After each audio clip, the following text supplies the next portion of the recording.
we heard them say to you over team radio, push now, this is our race. So you were obviously holding back until that point, but then they didn't seem to come to you. It wasn't very clear. The information wasn't exactly that clear. I didn't really understand this is our race.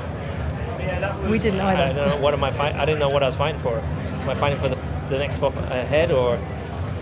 But in actual fact, when I look at the data, I wasn't anywhere near any of the guys up front. So I used up my tyres a lot in that respect, in that moment. But I was so far away from them anyway. So. All that aside, P7 to P5, that is an improvement. At least we went forward. Exactly. Thank you. Explain that 45-second gap between you and those at the front. Nope. It's kind of crazy to see that. Not really. It happens. Yeah, but do you know why? Nope. Okay. Can you reflect on this mandated second stop? Not many of the drivers are particularly happy about it because of what it did for the racing today, or lack of, I should probably say. I can't comment on the rest of the race. For me, I was kind of in the middle of nowhere. I was obviously I started with the penalty that I had. I obviously started 7th.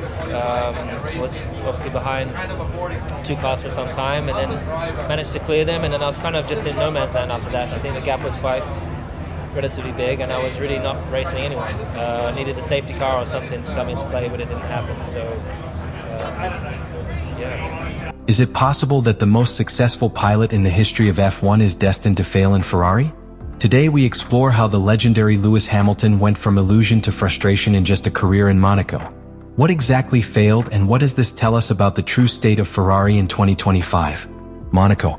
A word that evokes luxury, history, and a track as narrow as unpredictable. A circuit that does not forgive. Here you do not earn by gross power or peak speed. It is won by precision, by surgical strategy, and by the capacity of the team and pilot to execute with perfection in a scenario where the margins are millimeter. Lewis Hamilton, the 7-time world champion, did not reach this weekend as a rookie, much less. He did it as the emblem of a new era for Ferrari. The Italian team had opted for his figure. Experience, leadership, champion mentality. It was the face that had to return the lost glory.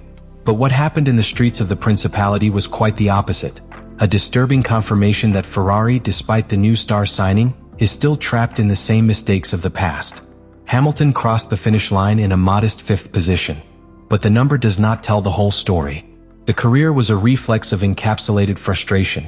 Stagnant turn after cars that could not advance and without real tools to make a difference. It was, in his own words, one of those days in Monaco, where the pilot does not compete against rivals, but against impotence. An impotence amplified by the lack of tactical maneuverability, due to strategic decisions that never arrived, and by a car that, despite the promises of update, did not offer tangible advantages in this type of layout.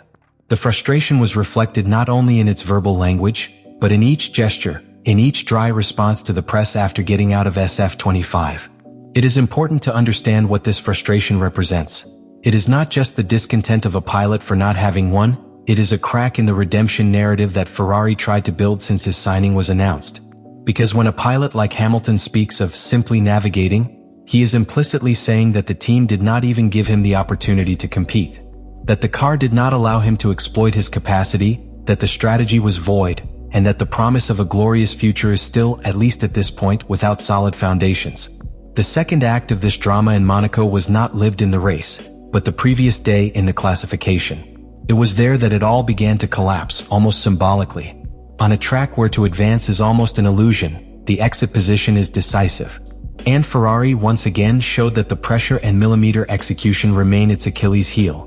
Everything happened during the Q1, in one of those moments where every second of decision you can change the course of the weekend. Hamilton, who was in a cooling lap, received a radio call that would mark the beginning of a chain of errors that still resonates in the paddock. According to the official version of the team, they told him that Max Verstappen came in a fast lap. Hamilton leaned to the left of the track, trying to give way. But just a few seconds later, from the wall they rectified him. Verstappen was not on the return launched. At that point, the British tried to return to the path to prepare his own attempt. Just then, Max approached speed and found an unexpected Lewis in his ideal line, forcing a sharp standing up and generating a clear obstruction. The result was immediate and lapidary. a penalty of 3 positions on the grille. This was not a simple misunderstanding. It was the reflection of a much deeper problem that has been dragging Ferrari for years: fragility in its internal communication systems. In the middle of big data, artificial intelligence and telemetry in real time, the most legendary team of F1 continues to make mistakes worthy of training categories. And that, in an environment where the margins between success and disaster are counted in thousands, is unacceptable. Hamilton did not avoid responsibility. He approached Verstappen after the session to apologize personally. A gesture that reveals the class of the champion, but also the bitterness of error. In his words to the press, he showed the confusion. "I don't know if there was any kind of problem with the computer screen." He said Max was in return, and then disappeared and said he wasn't. This apparently simple statement is a direct shot to Ferrari's operation. Talk about inconsistent information systems, hasty decisions, of a structure that still does not understand how to work with Lewis-caliber pilots. The most disturbing of this episode is not the penalty itself. It is what it implies. Because a team that aspires to win championships cannot afford procedural errors at a time as crucial as the classification in Monaco. Each decision, each word by radio, each information bit must be precise, synchronized, unequivocal. And instead, Ferrari sowed chaos. Instead of taking advantage of the experience of his new star signing, he exposed it unnecessarily. That loss of 3 positions was more than a sanction. It was an anticipated sentence. In Monaco, leaving from the 4th row is like starting a game of chess with several less pieces. Hamilton knew it. And the most painful thing is that it was not his driving, his concentration, or his performance that took him there. It was an avoidable mistake. A team error. An error that, deep down, says much more about Ferrari than about its pilot. And that is what should worry the most Tifosi. One of the most anticipated elements of the weekend in Monaco was the arrival of the new package of technical updates that Ferrari had developed specifically for this urban layout. From the Maranello wall, a powerful narrative was generated. That the SF25 arrived with an optimized version, with solutions derived from the data analysis of the first races and the wind tunnel. Improvements were promised in the suspension to facilitate the passage through the potholes and Monegasco's pianos, adjustments in the aerodynamics to maximize the load without penalizing the traction, and a revised electronics to optimize the delivery of power in the slow curve outlets. The message was clear. Ferrari was prepared, armed with precision engineering to conquer the principality. But what we saw on track was a very different reality. The car never felt comfortable.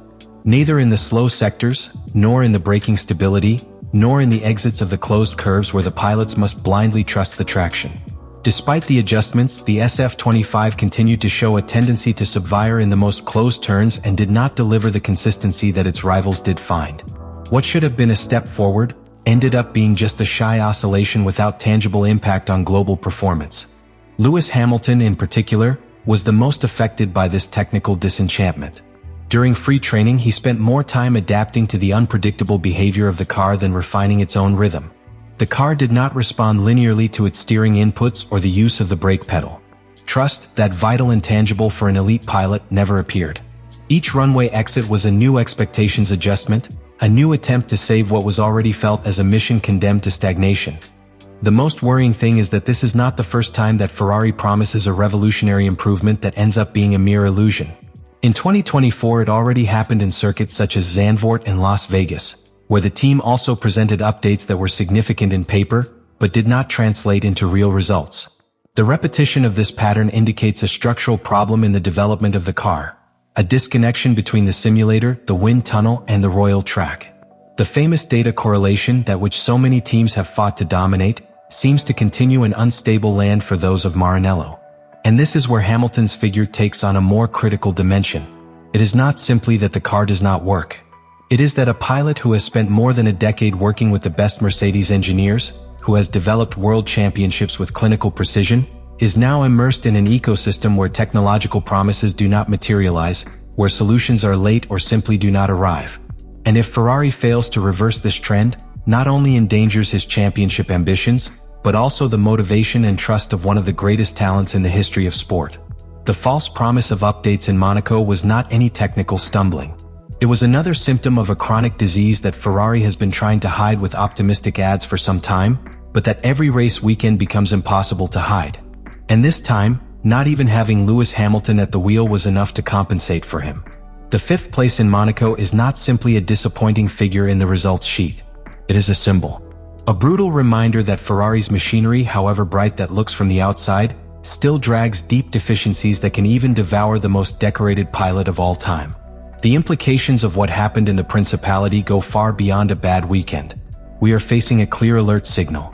Because if Ferrari cannot offer Lewis Hamilton the minimum tools to compete on equal terms, then what was promised as a golden era for both could be transformed into a frustrating stage, stagnant into unfulfilled promises. Hamilton arrived in Maranello with an ambitious, almost romantic mission: to return the glory to the most iconic scudium of motor racing. It was not a simple decision. He left behind an alliance of more than a decade with Mercedes, a team that raised him to the legend status. His choice was not only sports, he was emotional, loaded with symbolism. But now, after just some races, the magnitude of the challenge in front of them begins to glimpse. It is no longer just adapting to a new car or a different environment. It is to live with a team that, despite its history, still struggles to find operational solidity and technical clarity. And this is where a dangerous dissonance arises. Hamilton is a born competitor, accustomed to environments of excellence, to structures that maximize every detail and that do not leave room for improvisation. Instead, Ferrari still drags an internal culture marked by erratic decisions, procedure errors, and a recent history full of disappointments. This incompatibility is not noticeable immediately, but in the long term it can erode mutual trust. And when that trust is lost, the entire project wobbles. From the media point of view, the damage is also considerable. Ferrari had built a perfect narrative around this signing: the return of the champion, Hamilton's last great adventure, the definitive resurrection of the rampant Cavallino. But Monaco disassembled that narrative of a single blow. The team was not only exposed by its technical and strategic failures, but also evidence that it still does not know how to manage a figure of Lewis's magnitude. And that, in an environment as demanding as Formula One, is a latent threat.